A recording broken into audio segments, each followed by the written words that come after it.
This speech and other speeches on the matter given by Abraham Lincoln. They give no real evidence or explanation. In the early 1900s, after a failed attempt for Woodrow Wilson to set up what was called the League of Nations following World War I, Wilson and his advisor, Colonel House, set up the Institute of International Affairs. This institute had two branches, one set up in England called the Royal Institute of International Affairs, and the Council on Foreign Relations was incorporated as the American branch in New York on July 29, 1921.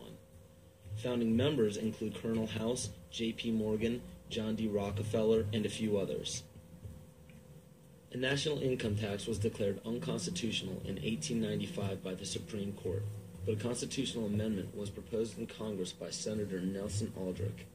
This makes much more sense when you notice that Nelson Aldrich was also known as being the authentic voice of J.P. Morgan and later married into the Rockefeller family. Today, 27 to 35% of American workers' pay is taxed, and this money goes to a central bank called the Federal Reserve, or the Fed. For those of you who are unaware of the Federal Reserve Bank and what it is capable of, it is a non-government-owned bank that provides the U.S. with all of its currency. They control the inflation rate by the amount of money in circulation. Yet the most amazing aspect of the central bank is the suspension of specie payments, in which the Fed can refuse to pay their obligations, yet taxpayers must pay their debts or go bankrupt. In other words, the suspension of specie payments is the central bank's right to breach a contract with no penalty whatsoever. In even simpler terms, it's called theft. How is it that the Fed is allowed to breach any contract they wish without penalty from the government? The answer is simple. The Federal Reserve Bank has power over the government instead of under it. Carroll Quigley, Bill Clinton's mentor while at Georgetown University, wrote of central banks, "They want nothing less than to create a world system of financial control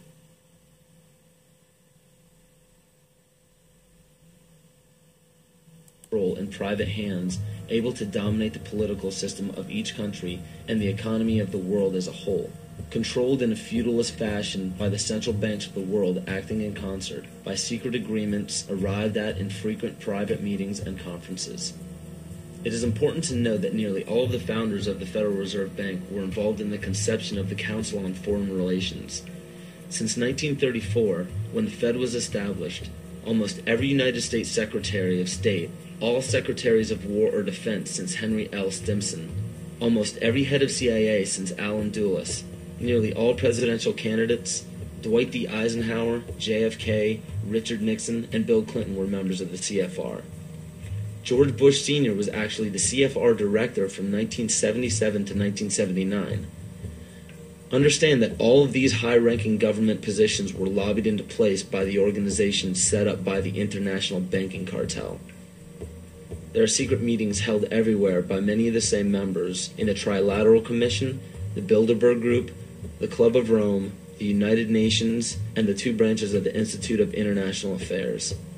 These groups make up what is known as the Round Table, developed by Cecil Rhodes. Other offshoots or preliminary groups are the Bohemian Group and Yale University's Skull and Bones organization, which we all know George W. Bush, George Bush Sr., and John Kerry were all a part of. Most every meeting by these groups are attended by the most powerful government officials, corporate leaders, media moguls, and royal families in the world.